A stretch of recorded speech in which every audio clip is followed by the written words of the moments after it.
Hello students, today we are going to discuss electric field.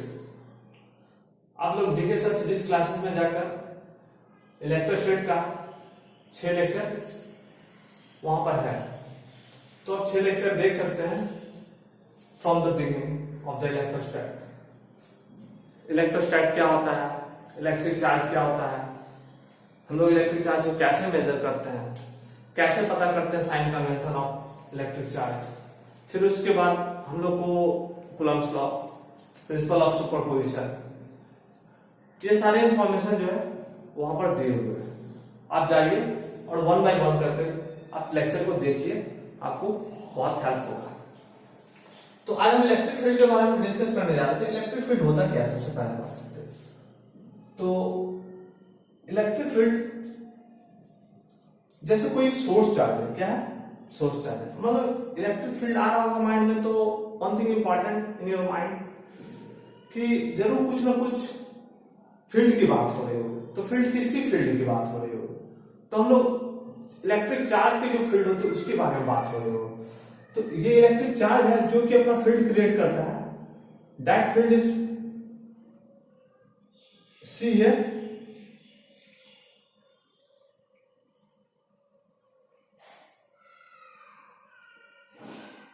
आप यहां पर ये देख सकते हैं एक चार्ज है, उन्होंने अपना एक फील्ड जनरेट किया और ये फील्ड जो है हम जो एरो दिखा रहा है आउटवर्ड डायरेक्शन में. तो जो हमारे जो यहाँ पर जो चार्ज है वो हमारी क्या है, पॉजिटिव चार्ज है. अगर पॉजिटिव चार्ज होगी तो फील्ड जो होंगे आउटवर्ड जाएंगे. अगर हमारी निगेटिव चार्ज होगी तो फील्ड जो होंगे इनवर्ट होंगे. क्या होंगे, इनवर्ट होंगे. It is clear. आपके एग्जाम में आएगा, क्या आएगा कि the charge is positive, the field is radially outward. क्या है, रेडियली आउटवर्ड है. आप देख सकते हैं इफ सोर्स चार्ज भी बोल सकते हैं इसको, जो हमारे जिस चार्ज के द्वारा जो फील्ड जनरेट होता है उसको सोर्स चार्ज बोलते हैं. If source charge is positive, क्या, positive, then field is radially outward. Important point है, समझे. दूसरा देते हैं, if source charge is negative,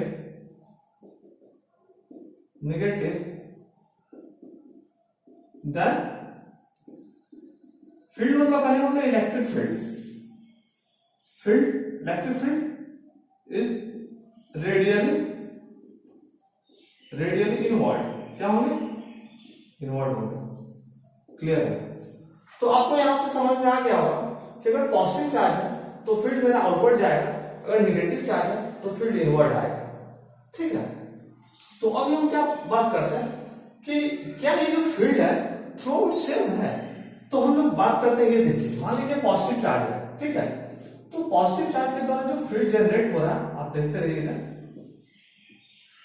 जो पॉजिटिव चार्ज के द्वारा जो फील्ड जनरेट हो रहा है, ये फील्ड जनरेट मान लीजिए यहां पर हुआ है, उसके बाद ये डिस्टेंस रहा, उसके बाद ये डिस्टेंस रहा, इसके बाद ये डिस्टेंस रहा, उसके बाद मान लीजिए नियर बाय देखिए.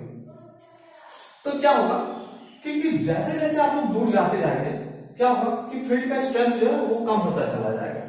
तो फील्ड का स्ट्रेंथ कम होता चला जाएगा. जितने चार्ज के नजदीक रहेंगे उतना ही फील्ड हमारा स्ट्रांग होगा. तो क्या हो गया कि फील्ड जो है वो डिपेंड कर रहा है, किस पर डिपेंड कर रहा है, हमारे रेडियल पोजीशन.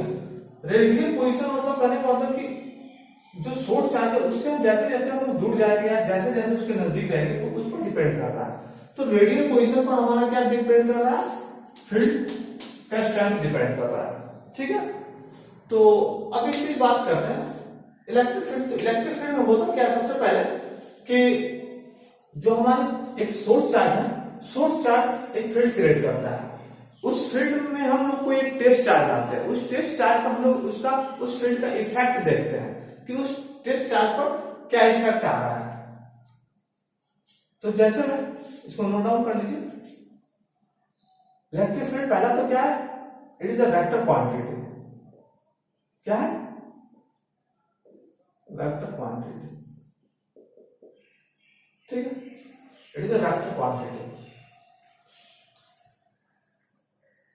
तो इलेक्ट्रिक फील्ड हमारा वेक्टर क्वांटिटी है। अब हम देखते हैं, क्योंकि आप देख रहे हैं सारे एरो के थ्रू जो हमारा फील्ड बाहर की तरफ है उसको हम लोग वहां पर हम समझते हैं सोर्स चार्ज पॉजिटिव है, जहां पर निगेटिव है वहां फील्ड इनवर्ड है।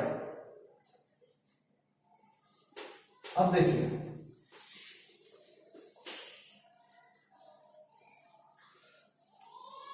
तो हम लोग एक बात कर रहे हैं, टेस्ट चार्ज की बात कर रहे हैं। ये टेस्ट चार्ज होता क्या है? टेस्ट चार्ज हम लोग लाते हैं कहां पर लाते हैं? जो फील्ड है उसके अंदर लाते हैं और उस पर हम टेस्ट चार्ज पर देखते हैं कि क्या फोर्स एक्ट कर रहा है, ठीक है।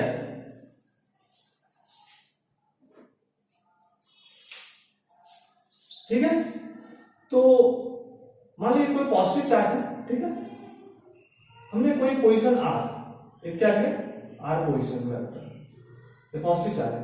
यहां पर मैंने एक क्यू लाया, क्यू क्या हमारा, what is Q? Q is nothing but our test charge, लिख लीजिए टेस्ट चार्ज। हम क्या करने जा रहे हैं कि क्यू के द्वारा जो फील्ड जनरेट होगा उस फील्ड का इफेक्ट देखेंगे, ठीक है। फिर दूसरा, ये कैपिटल क्यू है, ये हमारा क्या है? सोर्स चार्ज है, लिख लीजिए सोर्स चार्ज है। और आर जो है हमारा वेक्टर है जो कि क्यू को, कैपिटल क्यू को स्मॉल क्यू से कनेक्ट करता है, ठीक है। ये आर कैप जो है हमारा यूनिट वेक्टर है along the direction of vector. तो अब हम बात करते हैं कि इलेक्ट्रिक फील्ड क्या होता है। अब उस जो चार्ज है उस पर फोर्स कितना लग रहा होगा, तो F R nothing but Q into R. आप ये रिलेशन देख लीजिए, मतलब कि बहुत इंपॉर्टेंट रिलेशन है। F R equal to Q into R, मतलब कि यूनिट चार्ज पर मान लीजिए अगर इफ क्यू इक्वल टू 1 लेते तो क्या होगा? अगर क्यू इक्वल टू 1 लेते हैं तो हमारा क्या होगा? F R equal to Q into R, sorry R. मतलब क्या हुआ कि इफ अगर क्यू इक्वल टू 1 लेते हैं तो हमारा जो यूनिट टेस्ट चार्ज पर जो फोर्स लग रहा है वो हमारे इलेक्ट्रिक फील्ड के बराबर होगा, समझे? तो force acting on unit charge is force acting on a unit charge is nothing but our क्या? Field. Force acting on unit charge is nothing but our field. क्या है हमारा? फील्ड ही तो है, our electric field.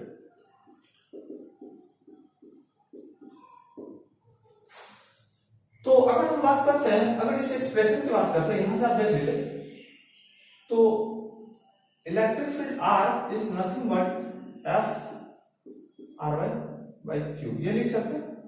अब ये देखिए, ये एक्सप्रेशन से आपको बहुत अच्छा आएगा, एक्सप्रेशन आया है इसमें फोर्स पर यूनिट चार्ज, ये क्या इलेक्ट्रिक फोर्स है, इलेक्ट्रिक फोर्स है, फोर्स पर यूनिट टेस्ट चार्ज। कभी अगर आपको मिलेगा फोर्स पर यूनिट टेस्ट चार्ज तो हम लोग बोलेंगे कि क्या डिफाइंड होता है, वो इलेक्ट्रिक फील्ड। फोर्स पर यूनिट टेस्ट चार्ज डिफाइन होता है इलेक्ट्रिक फील्ड। तो अगर इसका एसआई यूनिट की बात करते हैं, इलेक्ट्रिक फील्ड की एसआई यूनिट की बात करते हैं, किसका? एसआई यूनिट, इलेक्ट्रिक फील्ड का। तो फोर्स का यूनिट क्या होता है? न्यूटन, और चार्ज का यूनिट क्या होता है? Coulomb.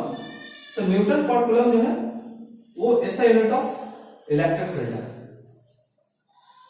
SI unit of electric field. It is clear? अब हम बात करते हैं, ये एक्सप्रेशन आप ध्यान में रखें, ये बहुत इंपॉर्टेंट एक्सप्रेशन है, ठीक है। अब हम इरेज कर रहे हैं,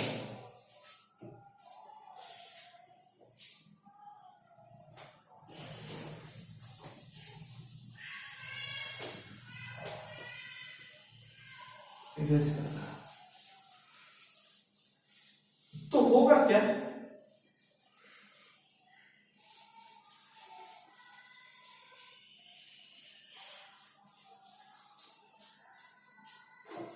तो होगा क्या कि हमने जो क्यू जो सोर्स चार्ज दिया था, कोई पॉइंट पी है, ये जो सोर्स चार्ज है वो हमारा ऑरिजिन पर रखा हुआ है, ये जो पॉइंट है वो हमारा ऑरिजिन है, ओ ये सोर्स चार्ज है। तो हम क्या करते हैं, उस पॉइंट को, जिस पॉइंट पर हमको फील्ड निकालना है, इलेक्ट्रिक फील्ड, तो हम लोग क्या करते हैं, आर वेक्टर। तो एफ आर इक्वल टू हम लोग लिख सकते हैं ना, पढ़े हैं ना, 1/4 पाई एप्सिलॉन नॉट, क्या पढ़े हैं बोलिए, क्यू, यहां पर टेस्ट चार्ज स्मॉल क्यू है, Q by R square R cap, ये होगा। ये हम लोग वेक्टर फॉर्म में पढ़े हैं, कूलॉम्स लॉ में लिख सकते हैं ना, बिल्कुल लिख सकते हैं। R cap is nothing but our unit vector, लिख लीजिए, सब चीज लिखिए आप। आर कैप जो है unit vector along the vector लिखिए। क्या स्मॉल आर जो है वो क्या है, distance from O to origin to P point, O to P. और क्यू जो है हमारा क्या है, सोर्स चार्ज है। स्मॉल क्यू क्या है, वो टेस्ट चार्ज है। फिर इसमें 4 पाई कांस्टेंट है, एप्सिलॉन नॉट क्या है आपको पता है, परमिटिविटी ऑफ फ्री स्पेस,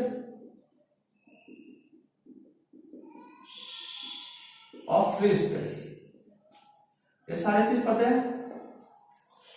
और हमारा एफ आर आपको समझ में आ रहा है, एफ आर क्या है, F R is nothing but our force acting at the position vector R distance पर जो फोर्स एक्ट कर रहा है उसको हम लोग इस एक्सप्रेशन से रिप्रेजेंट करते हैं। ये हमारा क्या है, कूलॉम्स लॉ है। कूलॉम्स लॉ जो है 2 पॉइंट चार्ज के बीच में एप्लीकेबल था, हम लोग ने 2 पॉइंट चार्ज के बीच में ये कूलॉम्स लॉ दिया। अब क्या है कि उस पी पॉइंट पर हम लोग को फील्ड निकालना है। तो अभी हम जस्ट आपको बताया कि F R is nothing but Q into E into R, समझ में आ रहा। अब यहां पर देखिए, तो यहां पे हम लोग ER निकालेंगे, तो कैसे निकालेंगे, ER is nothing but electric field at the distance r। तो FR डिवाइडेड बाय Q लिख सकते हैं। और FR का वैल्यू क्या है, 1/4 pi epsilon naught Q by r square into r cap. यहां से Q आ जाएगा, Q से Q ये कैंसिल आउट हो जाएगा, Q by 4 pi epsilon naught r square r cap. ये एक बहुत इंपॉर्टेंट रिलेशन आपके सामने आ गया। ये क्या है, बहुत इंपॉर्टेंट रिलेशन है। ये इंपॉर्टेंट रिलेशन आपको ध्यान रखना होगा, क्या कि इलेक्ट्रिक फील्ड जो है वो किस पर डिपेंड कर रहा है, डिपेंड ऑन सोर्स चार्ज।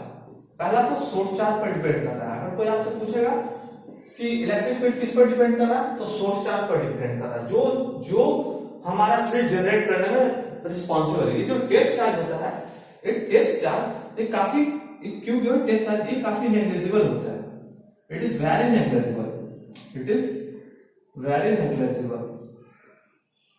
मतलब कि हम बहुत स्मॉल चार्ज को लाते हैं ताकि हमारा सोर्स चार्ज जो है अनडिस्टर्ब हो रहा है, depend on source charge.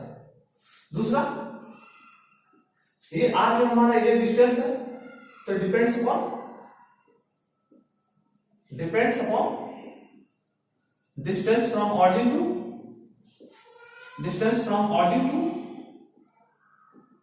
To the point.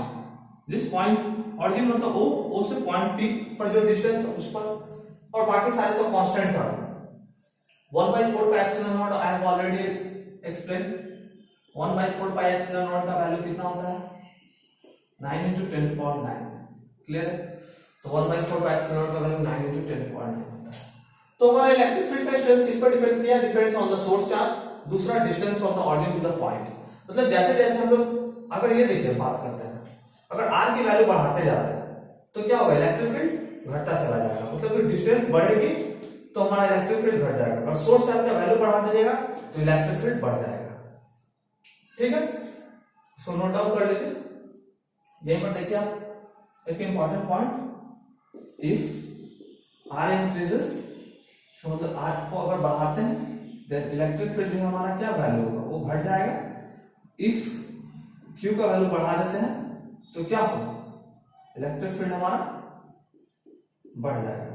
मतलब कि इनवर्स रिलेशन किसका है, distance, square of the distance between the source charge to the point charge, ये क्लियर है। और डायरेक्टली प्रोपोर्शनल किसका है, सोर्स चार्ज का। सोर्स चार्ज को बढ़ा दीजिएगा तो इलेक्ट्रिक फील्ड बढ़ जाएगा, अगर डिस्टेंस को बढ़ाइएगा तो ये घटेगा, और इसको घटाइएगा तो ये बढ़ेगा।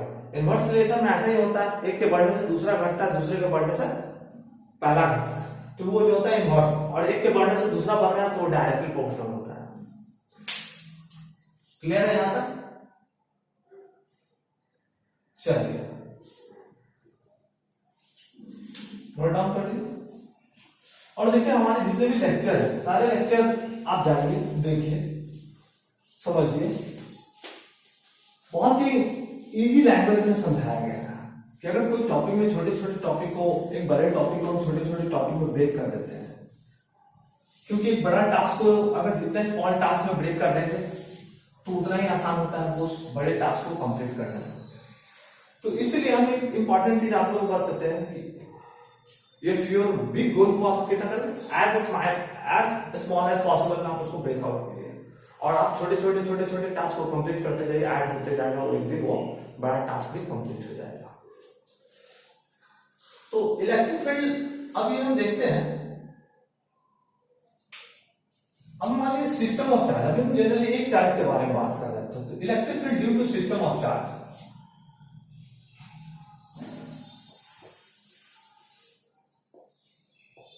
Electric field at a point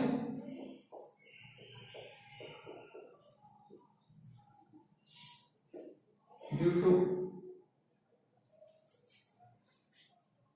system of charge. मतलब सिस्टम ऑफ चार्ज करने का मतलब क्या होगा कि मान लीजिए एक चार्ज है Q1, दूसरा आपको Q2, Q3 और यह है Q4। तो किसी पॉइंट पर हमको निकालना है, क्या निकालना, इलेक्ट्रिक फील्ड। तो सबसे पहले जो पॉइंट चार्ज है उसको, उस पॉइंट को जोड़ देते हैं, दूसरा इसको ऐसे जोड़ देंगे, तीसरा ये हो गया, चौथा ये हो गया। और क्या होगा कि ये Q1 के द्वारा इलेक्ट्रिक फील्ड इस डायरेक्शन में P1, और Q2 का इस डायरेक्शन में E2, Q3 का इस डायरेक्शन में E3, और Q4 का इस डायरेक्शन में E4। ये सभी वेक्टर क्वांटिटी है। तो क्या करते हैं इसमें हम लोग जनरली सबका क्या कर देते हैं, पैरेललोग्राम लॉ ऑफ एडिशन से इनको सम कर देते हैं। जैसे मैं आपको एक इसका देखिए कैसे बताता है। ये जो हमने क्या किया, इसका थोड़ा सा पिक्चर क्लियर बना देते हैं। इसके द्वारा लगा, क्योंकि ये सारे जो फील्ड एक्ट कर रहा है एंड स्पेस में एक्ट कर रहा है, तो स्पेस में एक्ट कर रहा है, तो देखिए ये E1 E2 के द्वारा ये पैरेललोग्राम लॉ ऑफ एडिशन लगाया तो ये आ गया। फिर उसके बाद इसको बढ़ा दीजिए और इसको मैच कर दीजिए, तो इसके और इसके द्वारा जो हुआ वो हमारा ये वेक्टर हो गया, और इसको जो है एक फाइनल जो है इससे मैच कर दीजिए, और यहां से जो मैच किया वो फाइनल जो हमारा होगा इलेक्ट्रिक फील्ड वेक्टर वो लागू करना। इंडिविजुअल क्या करेंगे हम, वन बाय वन करेंगे। E1 E2 के द्वारा एक पैरेललोग्राम लगा देंगे, उसका जो रिजल्ट है E3 और E2 का लगाया, फिर E4 और लास्ट का लगाया, तो इसका फाइनल जो हम लोग एक्सप्रेशन निकाल सकते हैं बाय वेक्टर एडिशन करके।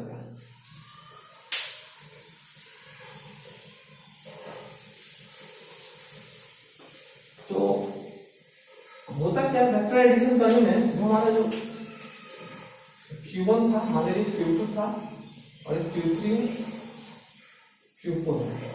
तो जो पॉइंट था, जिस पॉइंट पर निकालना था उसको हम लोग ने, जिस पॉइंट पर निकालना था उसको हम लोग ने रेस्पेक्टिव वेक्टर से जोड़ दिया।